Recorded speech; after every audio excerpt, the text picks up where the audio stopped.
মই শপত লৈছো যে তিৰংগা উত্তোলন কৰিম আমাৰ স্বাধীনতা সংগ্ৰামী আৰু সাহসী পুত্ৰসকলৰ আত্মাক সন্মান কৰিম আৰু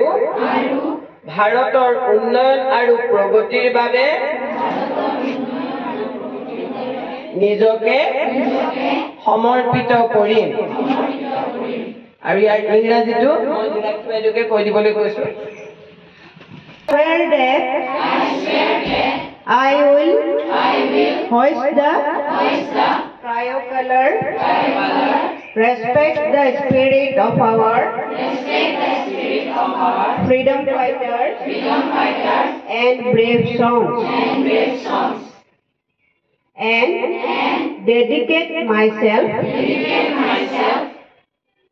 to the development and progress of India.